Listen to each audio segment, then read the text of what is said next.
नमस्कार साथियों, मैं हूं रविकांत भगत। मेरा यूट्यूब चैनल सुविधा 2010 में हार्दिक अभिनंदन। आज मैं इस वीडियो के माध्यम से बात करेंगे वर्ग 8वीं के। तो वीडियो के अंत में जो एक डिस्क्रिप्शन का लिंक हम देंगे, ये जो कंटेंट का लिंक दे देंगे डिस्क्रिप्शन में, वहां जाकर आप उस लिंक को क्लिक करके भी उसको देख सकते हैं, पा सकते हैं, पढ़ सकते हैं, समझ सकते हैं। ठीक है। अगर आप नए दर्शक हैं तो चैनल को सब्सक्राइब कर ऑल नोटिफिकेशन बेल आइकन को जरूर दबा दें, ताकि आपको आने वाला वीडियो सबसे पहले मिले। वीडियो को अपने दोस्तों के साथ शेयर कर दें ताकि उन्हें भी इससे फायदा मिल सके। तो चलिए शुरू करते हैं वीडियो। आज का जो मॉडल सेट 1 है, इसका जो हम लोग क्वेश्चन देखते हैं और इसका उत्तर भी हम लोग खोजते हैं। ठीक है। तो पहला क्वेश्चन जो है, कनकौआ शब्द का अर्थ क्या है। कनकौआ जो है, ये शब्द का अर्थ क्या है, किसको कनकौआ कहा गया है। ठीक है। तो जो ऑप्शन ए दिया हुआ है, ए में है कौआ, बी में है पतंग, सी में नौका और डी में फूल।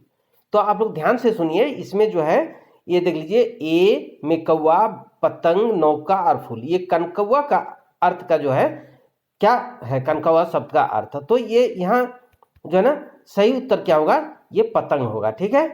चलिए अगला प्रश्न देखते हैं, और प्रश्न है, बड़े भाई साहब किससे 5 साल बड़े हैं। तो प्रश्न ए में जो है, ए जो ऑप्शन है उसमें है कवि से, बी लेखक से, सी पड़ोसी से, डी उपयुक्त सभी। ठीक है। तो जो बड़े भाई साहब हैं वो किनसे 5 साल बड़े हैं, आपको मालूम होना चाहिए, आप पढ़े अगर हैं तो ये जो है ना, ये लेखक से 5 साल बड़े हैं। ठीक है। अगला प्रश्न देखते हैं। प्रश्न में है, किनकी रचना को समझना छोटी मुंह और बड़ी बात थी, है ना। तो ए में दिया हुआ देख लीजिए, लेखक की, बी में लेखक के बड़े भाई की, सी में लेखक के छोटे भाई की, और डी में दिया हुआ है इनमें से कोई नहीं। तो इसका सही उत्तर है लेखक के बड़े भाई की। ठीक है। अब अगला प्रश्न देखते हैं, what is the colour of daffodils. ठीक है।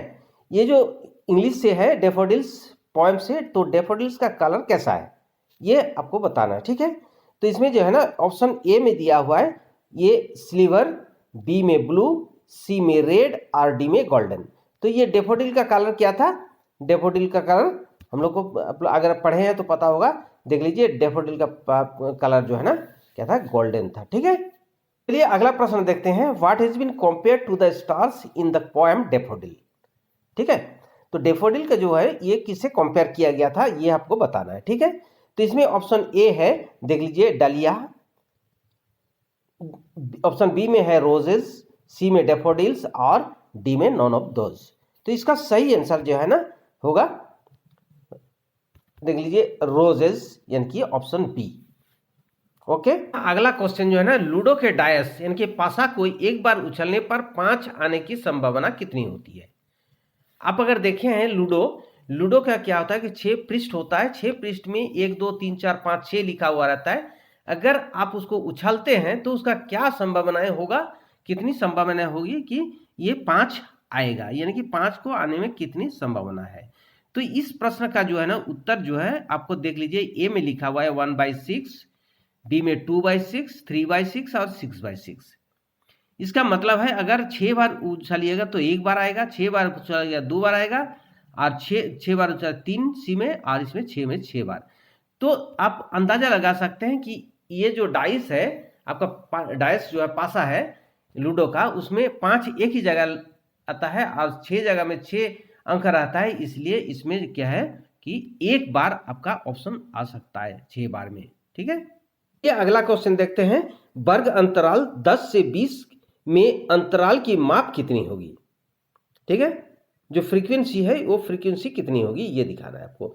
तो आपका जो है सबसे पहले ये 10 से 20 का बात है, तो ऑप्शन ए में है 20, बी में 30 और सी में 10 और डी में -10 है। ठीक है। तो ये वर्ग अंतराल का मतलब होता है, ये दोनों में से अगर माइनस कर दिया जाए जितना होगा उतना, यानी कि 10 - 20 - 10, यानी कि ये ऑप्शन सी सही है। ठीक है। चलिए अगला क्वेश्चन देखते हैं, पाई चार्ट। ठीक है। पाई चार्ट में आंकड़ों को किस रूप में दिखाया जाता है। ठीक है। इसमें ए जो दिया हुआ है वृत्त के रूप में, बी आयत चित्र के रूप में, सी बिंदु के रूप में, डी रेखा के रूप में। ठीक है। तो ये पाई चार्ट जो है ना, आपको याद होगा हम लोग मैथ में पढ़े, पाई चार्ट जो है ना, ये इस तरह से दर्शाया जाता है कि ये वृत्त के रूप में दर्शाया जाता है। ठीक है, तो इसलिए इसका ऑप्शन सही ऑप्शन होगा ए, वृत्त के रूप में। देख लीजिए अभी जो पहला अगला क्वेश्चन है, सजीवों की उत्तरजीविता के लिए निम्न में से कौन सा प्रक्रम आवश्यक है।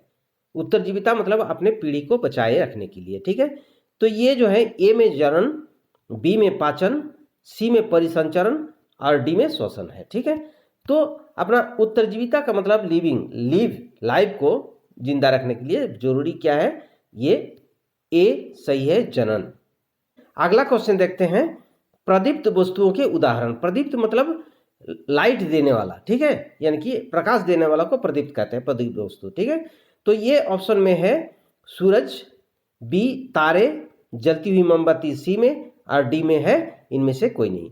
तो इसका सही उत्तर देख लीजिए, इसमें क्या है, ए जो है सूरज है ना, तारे, मोमबत्ती, ये तीनों में क्या होता है, प्रदीप्त वस्तु है यानी कि प्रकाश देती है। तो इसका सही उत्तर क्या होगा, डी होगा, इनमें से सभी। ठीक है, अगला प्रश्न, मादा जुगमनज तथा नर जुगमनज में संयोजन की विधि को क्या कहलाता है। ठीक है, ध्यान दीजिए, ये मादा जुगमनज और नर जुगमनज यानी कि मेल गेमिट और फीमेल गेमिट का जो फ्यूजन होता है उसको क्या कहते हैं। ये ए में लिखा हुआ है परागन, बी में जुगमनज और सी में निषेचन और डी में द्विखंडन। ठीक है, तो इसमें जो है ना, ये नर जुगमज और मादा जुगमज जो मिलता है उसको कहते हैं निषेचन, यानी कि सही उत्तर होगा सी, निषेचन। ठीक है, चलिए अगला क्वेश्चन देखते हैं, उद्योग की जननी है ना किसे कहा जाता है। ए तांबा, बी कोयला, सी सोना, डी आभरक। ठीक है, उद्योग की जननी का मतलब है मदर ऑफ इंडस्ट्रीज। तो इसमें सही उत्तर क्या होगा, ये सही उत्तर होगा कोयला, क्योंकि कोयला के बिना कुछ भी उद्योग चलना संभव नहीं है। ठीक है, इसलिए कोयला को उद्योग की जननी कहा जाता है। ठीक है, अगला प्रश्न है, देख लीजिए, झारखंड का जादूगढ़ा किस खनिज के लिए प्रसिद्ध है, यानी कि जादूगढ़ा में कौन सा खनिज पाया जाता है। ठीक है, ऑप्शन ए में है खनिज तेल, बी में बॉक्साइट, सी में यूरेनियम और डी में इनमें से कोई नहीं। ठीक है, आपको पता होना चाहिए कि ये झारखंड के जादूगढ़ा में जो है ना, ये यूरेनियम का कारखाना है, यानी कि यूरेनियम का माइंस है, खदान है, यहाँ यूरेनियम पाया जाता है। ठीक है, ये अगला प्रश्न है संस्कृत से। संस्कृत का जो क्वेश्चन है, भवान नेत्राभ्याम किं करोति, यानी कि हमारे नेत्र जो है ना क्या करता है। तो क ऑप्शन में दिया है, देख लीजिए, पश्यामी यानी कि देखता है, पीबामी यानी कि हम लोग पीते हैं, जिघ्रामी यानी कि बात करते हैं, श्रृणोमी यानी कि सुनते हैं। ठीक है, तो हम लोग का नेत्र क्या करता है, पश्यामी, यानी कि सही उत्तर होगा क। अगला प्रश्न देखते हैं, ममा मुखे कति दंता संति, यानी कि हमारे मुंह में कितने दांत होते हैं।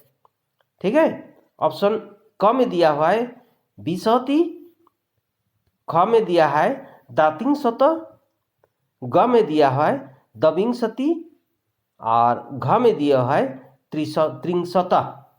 ठीक है, तो आपको मालूम होगा हमारे जो है ना मुंह में क्या कितने दांत होते हैं, 32 दांत होते हैं, यानी कि ऑप्शन ख सही है, दा त्रिंशत। ठीक है, तो साथियों वीडियो जरूर अच्छा लगा होगा। अगर आप अभी तक सब्सक्राइब नहीं किए हैं तो सब्सक्राइब कर ऑल नोटिफिकेशन बेल आइकन को दबा दें और अपने साथी बंधुओं से जरूर इस पर चर्चा करें।